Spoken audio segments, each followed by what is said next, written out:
Adam for answering those questions. So now I'm sitting down with Cece, and she's Chinese, and she lived in Asia for many years, and she's visited Japan and Hong Kong. Yeah. Okay, so our first question is transportation in Hong Kong and Tokyo. Do you have any ideas of what we should use? So Hong Kong and Tokyo are the most developed city in Asia. So if I use the place you have already been visited, think of a New York or Boston. So very developed. The transportation is very convenient. So you can have public buses, have subways, and taxis, have Uber, and you have Didi, which is a local provider. So it just the options are infinite, and you can choose any way to navigate the city and no problem. And Hong Kong will roughly have about 14 to 15 subway lines, and so compared with Toronto only have 2, and that's just way beyond the norm. So you can easily go around and either take in taxi or buses or subway, and everywhere you go have English sign, and that's because the British colony for about 100 years and only went back to China about 20 years ago. So everywhere you go, there's English signs everywhere, and the subway and the buses, so you can read on your own and you can recognize it, and so it's very easy for anybody from Western countries to travel around. Yeah. So for Tokyo, Tokyo is well known for its public transit. So every day, roughly about 8 million people taking public transit to navigate in the city. So the subway have, I think last time was like almost 16 to 18 subway lines, and so most of Tokyo resident and taking subways to navigate around. The taxi is quite expensive, so most people would just take the subway, and that's the easiest way.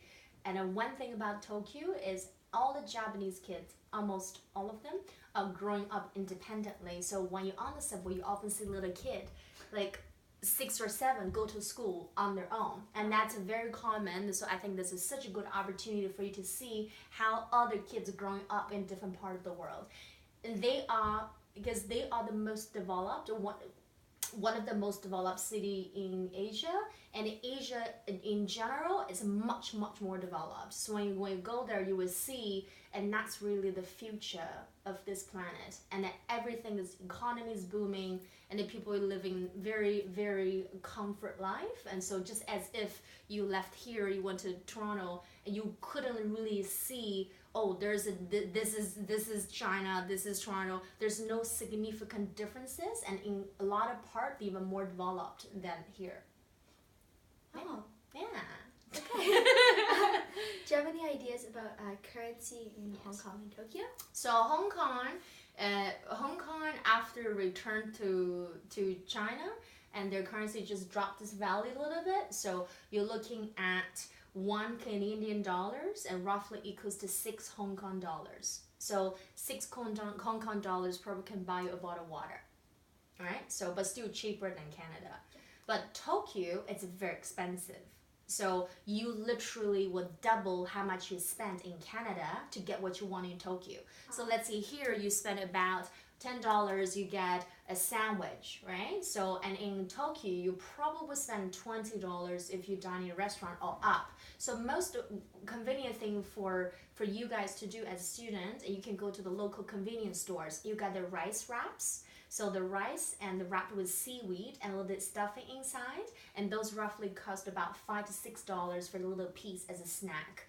And also because in Tokyo, extremely convenient, and Japanese people have this perfection spirit, and they make everything so cute, and everything packed just boutique, and you just want to buy everything. So really be careful with your money, because you can easily spend like $1,000, $2,000 just buy here a little bit, but there a little bit, and the transportation also costly. Everything's expensive in Tokyo. So really thinking, strategically how you want to spend your money. And in Tokyo, if you get spent there for a week, there's a bullet train, right? So the bullet train is connecting all the major cities in Japan. So if you want to go to Kyoto, it's only 2 hours. You'll be in Kyoto, the most Asian capital in Japan. So I think you might experiencing a little bit culture shock, not in terms of, this is very different in Canada, but the country is so unique. The culture is very visible, right? So when you're in Canada, when you go to other places, it's pretty much the same. Box shopping centers and just people's homes are identical. But you go to Tokyo, you will see lots of temples. You will see people dressed differently. So this breeze of a culture shock is very severe. And so that's really give you a different perspective of how people live in the parts of the world. Okay, well, our next question is, it's about fashion. Right. It's very fashionable, Fashion, so you doesn't might like know. fashion. That's right. So do you have any ideas of what we should be wearing during the summer when we go there? Pretty much the same like you wear here, because the temperature is it's same summer here, summer there, so it doesn't really matter. And there are tons of tourists every year in summer go visit Asia. So it's not you're only white person there. It's a bazillions of white people from all over the world. So nothing special about white people, and people say white people all the time. And there's a lot of residents in Hong Kong or expats, roughly about 15 to 25% are expats living in Hong Kong, resident there for years. In Tokyo is the same, very international. So you really just wear whatever you wear here. There's no differences.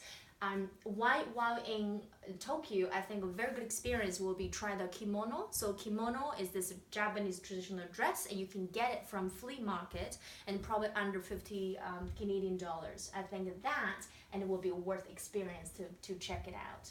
And food. I've been to Japan as I backpacked 3 weeks, and the food here there it's blow your mind. Okay, it's just so good. So expensive, so you really spending dollar and everything you want to try, you want to taste, but they perfected the food, and it's not pizza, it's not chicken wings, right? So they cook the way as it is, the ingredients as it is, but they just make the food itself taste so good without adding so much crap on it. Make sense? Yes. Yeah. So it's like a pizza. The dough tastes better than entire pizza. So the concept like that. Oh, I like that. Yes.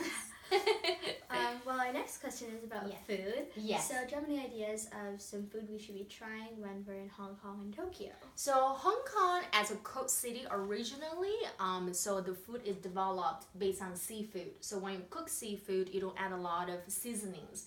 So that's why this entire region on the coast of China, there's a little bit plain taste, but because it's so international, so it has food from all over the world, and you can find the spicy food, Indian food, Indonesian food, Egypt food, like pizza, like eat whatever you want. My favorite store is this dessert store. Dessert! You guys will love it. So there's a mango dessert store, and they make the best mango lassi. Just unbelievable. And so they have chain stores all over Hong Kong. And so when you go Hong Kong, definitely should try their fresh made mango lassi. It's just really blow your mind. It's really, really good. So you can really try anything. If you wouldn't want, I really want a Coke, and you can get Coke. I really want pizza, you can get pizza. So whatever you want, it's all there. Tokyo, what I said is you should really not thinking pizza or Coke anymore. You're in Japan, and that's all about food. Just really try it, really eat the shit of it. Sorry, excuse my language, but it's really just be there and forget your home country food, because after you experience that, and you would know what's the differences between a chef and just a cook. I know, right? I can't wait to go. Look forward. Yes. And our last question is, do you have any like top 3 to 5 places you suggest that we should be visiting when we go there? Right. So I think when we travel, we often think where should we visit, and a deeper question is what kind of experience we seeking, right? So then you're looking at what each city represents. So Hong Kong is like hustling, buzzing cities. There's lots of things going on. It's actually for you to go there from Ottawa, this like slow pace, and go there to experience the vibe. So when you first get there, it's like, oh my God, and then when you just kind of like take it slow and you realize, oh my God, so much happening here. That for me, it's experience and rather visiting places. Obviously, you will be, right? It's just like Adam said, there's a big Buddha, and there's a Hong Kong Tower, and there's a World Trade Tower, and there's also a great place you can see skylines in the evening to see entire Hong Kong. I think the most worst experience maybe take a boat cruise on the water, so you can from the distance you can see entire skyline, and that's the most famous scene. So in Tokyo, maybe just go to Tokyo Tower. So I went there, and the Tokyo Tower, they have a show, and where they show this magic Disney snowfall and with music. Oh, just fantastic. And they also have a radio station on Tokyo Tower. And so the radio station will receive people's requests and play love songs, and people were dancing around, and then you can see the entire Tokyo from Tokyo Tower. And so that is a very worth experience. And the most amazing thing in Tokyo is to hunt those little streets and for a little food stand. That is a cute little food window. It's like this big and 2 chairs. And they might selling some like octopus like little balls or some homemade rice wraps. It's just you just gonna blow your mind. Your taste is so good. So that is like a hunting treasure experience. Is very valuable. Okay, well, thank you.